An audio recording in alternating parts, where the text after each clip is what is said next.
사랑하는 초업제교회 성도 여러분, 유튜브 시청자, 구독자 성도 여러분 반갑습니다. 김정빈 목사입니다. 간밤에도 평안히 잘 주무셨습니까? 오늘은 2026년 5월 26일 화요일 아침입니다. 오늘도 주 안에서 복된 하루 되시기를 주의 이름으로 축원드립니다. 제가 기도하고 오늘의 말씀 묵상을 시작합니다. 하나님 아버지 감사합니다. 간밤에도 저희들을 지켜주시고 또 이렇게 새날을 우리에게 허락하여 주시니 감사합니다. 오늘도 우리에게 주어진 이 하루를 하나님의 뜻대로 주님의 영광을 위해 살아가는 우리 모두가 될 수 있도록 역사하여 주시고, 오늘도 그리하려고 이 아침에 하나님 말씀 앞에 섰사오니 주의 말씀을 묵상하며 주님의 음성을 듣게 하시고 나를 향한 아버지의 뜻이 무엇인가 분별하여 깨달을 수 있도록 지혜를 더하여 주옵소서. 주님께서 이 시간 우리와 함께 하심을 믿사옵고 우리 구주 예수님 이름으로 간절히 기도하옵나이다. 아멘. 할렐루야. 좋은 아침입니다. 오늘 함께 말씀 묵상하실 본문은 고린도전서 우리 9장입니다. 1절부터 10절까지의 말씀 개역 개정판으로 한번 다 같이 읽도록 하겠습니다. 내가 자유인이 아니냐, 사도가 아니냐, 예수 우리 주를 보지 못하였느냐, 주 안에서 행한 나의 일이 너희가 아니냐. 다른 사람들에게는 내가 사도가 아닐지라도 너희에게는 사도이니 나의 사도됨을 주 안에서 인친 것이 너희라. 나를 비판하는 자들에게 변명할 것이 이것이니 우리가 먹고 마실 권리가 없겠느냐. 우리가 다른 사도들과 주의 형제들과 게바와 같이 믿음에 자매된 아내를 데리고 다닐 권리가 없겠느냐. 어찌 나와 바나바만 일하지 아니할 권리가 없겠느냐. 누가 자기 비용으로 군복무를 하겠느냐. 누가 포도를 심고 그 열매를 먹지 않겠느냐. 누가 양떼를 기르고 그 양떼의 젖을 먹지 않겠느냐. 내가 사람의 예대로 이것을 말하느냐. 율법도 이것을 말하지 아니하느냐. 모세의 율법의 곡식을 밟았더는 소에게 망을 씌우지 말라 기록하였으니 하나님께서 어찌 소들을 위하여 염려하심이냐. 오로지 우리를 위하여 말씀하심이니 이미 말씀하심이 아니냐. 과연 우리를 위하여 기록된 것이니 밭가는 자는 소망을 가지고 갈며 곡식 떠는 자는 함께 얻을 소망을 가지고 떠는 것이라. 아멘. 오늘도 본문 말씀 먼저 주의할 때 은혜 받으시기를 바랍니다. 자, 오늘 1절과 2절 두 절의 말씀은 사도 바울의 그 사도직의 근거가 여기에서 나오고 있습니다. 만일 음식이 형제를 실족케 한다면 나는 영원히 고기를 먹지 않겠다. 우리 지난 장 8장 13절의 말씀이죠. 사도 바울의 이와 같은 결연한 고백은 사도가 복음 전도자로서 살아온 삶의 모습을 단적으로 보여줍니다.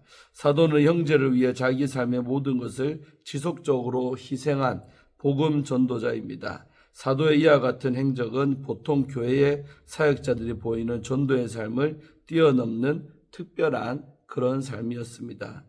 사도는 행위의 제약을 받지 않는 자유자요, 예수 그리스도를 직접 목격한 사도 중에 한 사람이었습니다. 더 나아가 사도는 자신에게 주어진 많은 사역을 은혜롭게 잘 감당했고, 또 무엇보다 지금 편지의 수신자인 고린도 교회의 설립과 성장에 지속적으로 기여한 사도였습니다. 특별히 사도는 고린도 교회의 자랑스러운 모습이 하나님이 세우신 자신의 사도직에 대한 증명임을 거론하고 있습니다.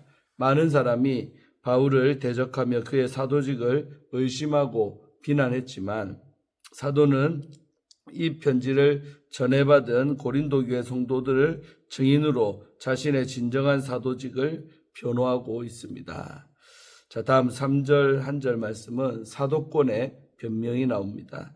사도는 자신을 비판하는 자들을 향해 변명을 따로 준비하고 있습니다. 비판자들을 향한 변명은 9장 전체에서 발견된다고 해도 과언이 아닙니다.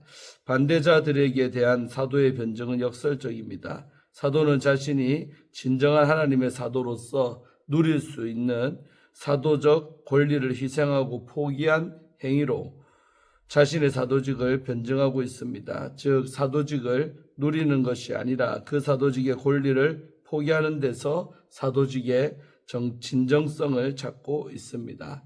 바울 사도는 권리를 4절에서 7절까지 계속 나열을 하고 있습니다.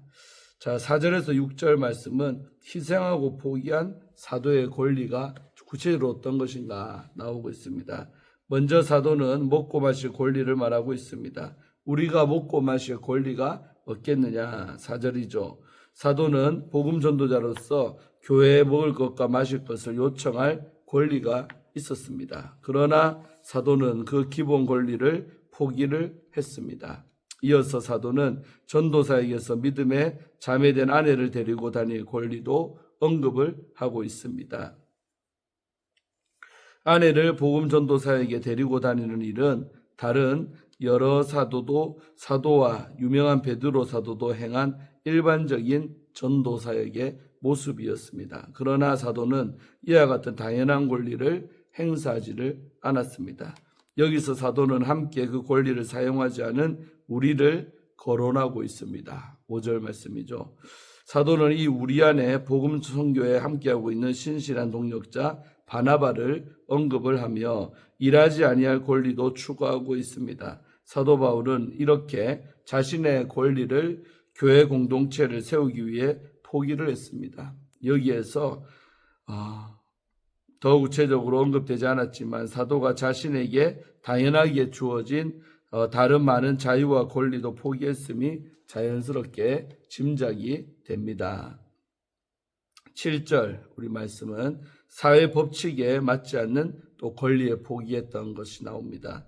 사도는 이와 같은 권리의 포기가 일반적인 사회의 법칙에도 맞지 않음을 지적하고 있습니다. 사도는 이를 논증하기 위해서 군인과 농부 또 목자의 경우를 예로 들고 있습니다. 군인도 농부도 목자도 자기가 수고하고 하여 일한 대가를 지불받습니다. 군인은 봉급을 받고 일하며 또 농부는 자기가 일한 만큼의 소출을 가지게 되고 또 목자도 자기가 돌보 양떼에서 나온 그 젖을 먹습니다.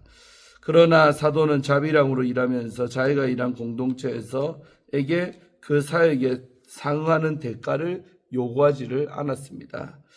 사도가 자신의 사역에 대한 대가를 포기한 이유는 하나님으로부터 거기에 상응하는 상 혹은 삭을 받기 위해서였습니다. 다음 8절과 9절, 2절은 율법의 증언이 나옵니다. 사도는 복음 전도자가 자신의 사역을 통해 받는 당연한 대가를 신적 윤리가 담긴 율법을 통해 부연 설명을 하고 있습니다. 사도는 이를 위해 모세가 신명기서에서 전달한 율법을 예를 들고 있습니다. 곡식을 밟았더는 소에게 망을 씌우지 말라. 우리 신명기 25장 4절의 말씀인데 모세의 법은 1차적으로 곡식 터는 일을 맡은 소에게 먹을 것을 빼앗지 말라는 동물 보호에 관한 규정처럼 보이지만 사도 바울은 일하는 소에서 하나님의 복음을 위해서 일하는 복음 전도자들에 대한 비유로 보았습니다. 하나님께서 어찌 소들을 위하여 염려하심이냐 9절 말씀이죠. 사도는 강한 어조로 이 율법의 적용점을 복음 전도자에게 복원을 시키고 있습니다. 사도는 하나님이 이 일하는 소의 비유를 통해 오로지 복음 전도자에게 먹을 것을 공급하여 복음 전도자의 삶을 도울 것을 말씀하셨음을 밝히고 있는 것입니다. 사도가 신명기 25장 4절을 인용한 대목은 디모데전서 5장 18절에서도 확인할 수 있습니다. 사도는 디모데전서의 말씀에서도 동일하게 말씀과 가르침에 수고하는 이들에 대한 존경과 적절한 대우를 말씀했습니다. 사도는 디모데전서의 문맥에서 신명기 인용에 이어 일꾼이 그 삭을 받는 것이 마땅하니라고 하신 예수님의 말씀도 함께 인용을 합니다. 예수님은 제자 70인을 파송할 때 이 말씀을 제자들에게 전달을 하셨는데 복음 전도자에 대한 사도의 권면은 구약의 율법과 함께 신약의 전통인 예수님의 가르침과도 그 맥락을 같이 하고 있습니다. 10절 우리 마지막 한 절은 추수에 대한 소망으로 일하는 복음 전도자. 사도는 이 논증을 밭가는 자와 곡식 떠는 자의 비유로 끝맺고 있습니다. 밭가는 자는 소망을 가지고 갈며 곡식을 떠는 자는 함께 얻을 소망을 가지고 떠는 것이다. 학자들은 사도 바울이 이 문장에서 신명기 25장 4절을 인용을 미드라시적으로 적용해 확대하고 있음을 관찰합니다. 사도는 이 문장에서 소망을 가지고를 두 개의 병렬 문장 앞과 뒤에 위치를 시키면서 강조를 하고 있습니다. 사도는 이로써 복음 전도자의 사역이 아무 대가 없이 무의미하게 진행되어서는 안 되고 사역의 열매에 등장하는 소망 속에서 이루어져야 함을 수사적으로 표현을 했습니다. 아멘. 네, 이렇게 우리 주예는 오늘 마치고요. 이어서 우리 복음을 위해 삶을 내어드리는 성도, 이와 같은 주제로 함께 말씀 나눌 때 은혜 받으시기를 바랍니다.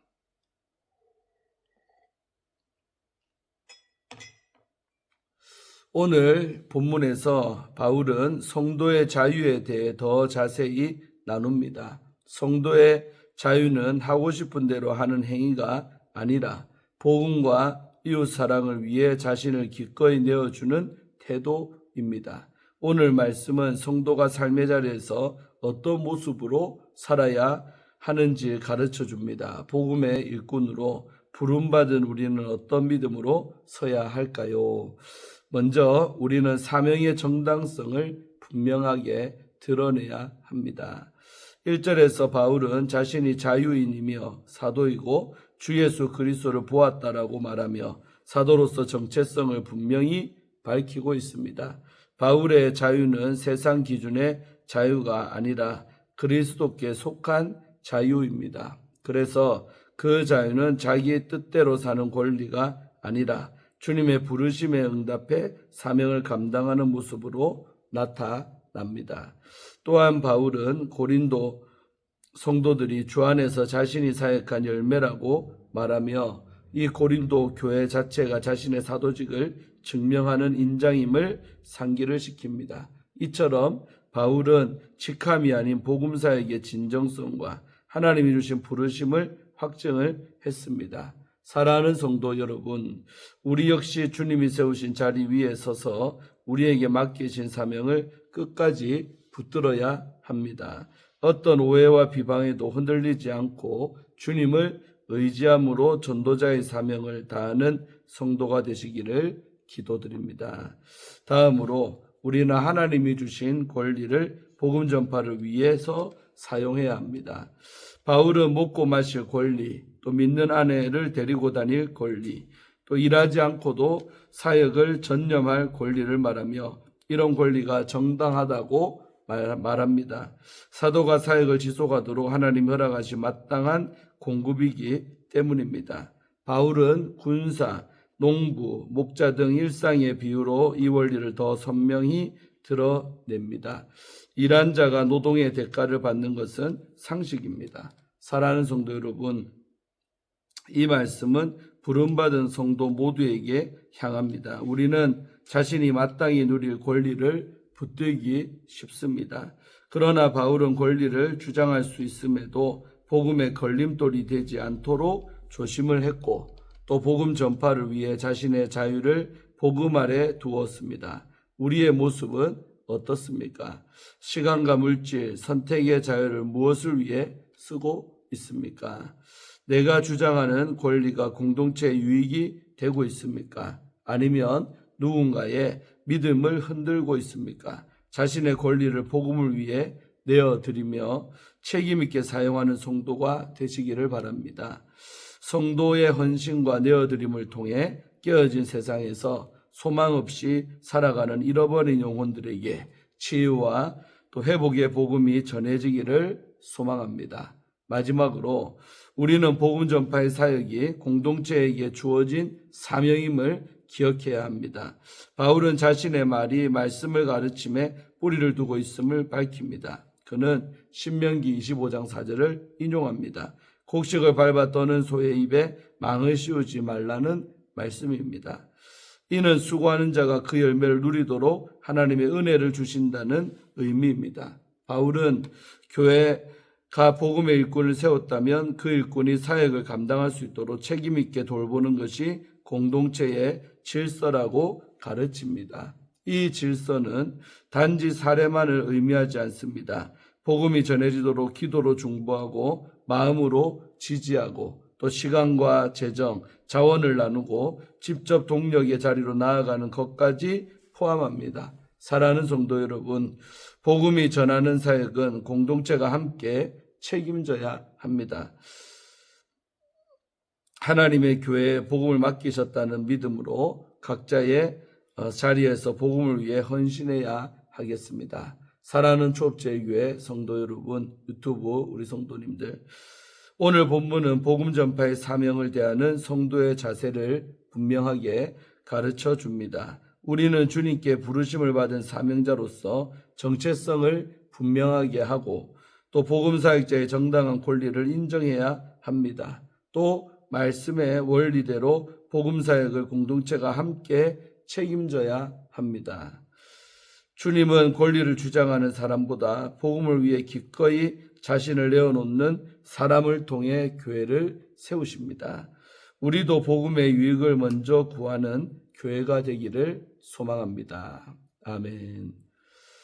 네, 우리 마지막으로 이동원, 우리 전에 지구촌교회 원로 목사님, 이동원 목사님 쓰신 너희는 솔로몬에게 배우라는 책의 일부분을 읽어드리고 오늘 큐티를 마칩니다.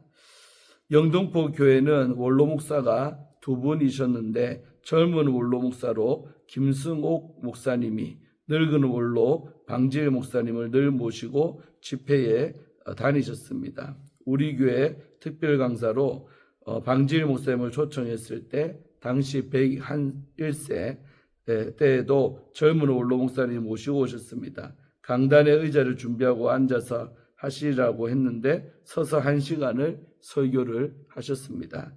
목사님은 중국 선교사로 20년 이상 봉직하셨고 영등포 교회 목회를 하시면서도 평생 원료 교역자 성경 공부 모임을 인도를 하셨습니다. 그를 통해 성경 지도를 받고 따르던 목사님들이 2,000명이 넘었다고 합니다. 목사님은 신구약 성경 강의를 완료하고 성경 전체 강의집을 출간을 하셨습니다. 박 목사님은 가정생활에도 언제나 말씀대로 사는 모범을 보이셔서 모든 가족, 친척들이 아버지, 할아버지로 존경하고 따랐다고 합니다. 그 가족 중에는 의사, 목사 등의 학위자들이 200명 이상이 이었는데 모두 그리스도인들이어서 가족 수련회를 하면 늘 100명 이상이 모였다고 합니다. 만 103세로 돌아가시던 주간, 사실 저는 방지일 목사님을 필그림에서 교육자 수련회 강사로 모시고자 하였는데 원료 교육자 성경 공부 후 쓰러지셔서 못 오실 것 같다고 박 목사님을 큰아버지로 섬기시던 저의 친구 방성기 목사님이 전화를 주셨습니다. 그리고 그 주간 금요일 교육자 수련회 그날 103세로 부름을 받으셨다고 알려주셨습니다. 그때 그 순간 떠오른 말씀이 잠언 11장 30절이었습니다. 의인의 열매는 생명나무라 지혜로운 자는 사람을 얻느니라. 방지일 목사님은 한국교회가 낳은 푸르고 푸른 지혜나무, 생명나무이셨습니다. 아멘. 예, 아주 은혜가 되는 마지막 글입니다. 오늘도 주신 귀한 말씀 붙들고 승리하시는 우리 모든 성도님들 되시기를 바랍니다. 제가 기도하고 마치겠습니다. 하나님 아버지 감사합니다. 오늘도 이 아침에 하나님 말씀 묵상하게 하시고 주의 음성을 듣게 하심에 감사합니다. 특별히 주의 종에게 주는 귀한 말씀이 너무나 많아서 좋습니다. 아버지 하나님, 사도의 권리를 주장할 수 있음에도 그 권리를 내려놓고 포기하고 자기 희생의 길을 걸어갔던 그 사도 바울의 모습을 기억하며 감동합니다. 오늘날 우리 주의 종들도 그렇게 살기를 원합니다. 아버지 종도 그렇게 목회하기를 원합니다. 주께서 힘주시고 능력 주셔서 감당할 수 있도록 도와주옵소서.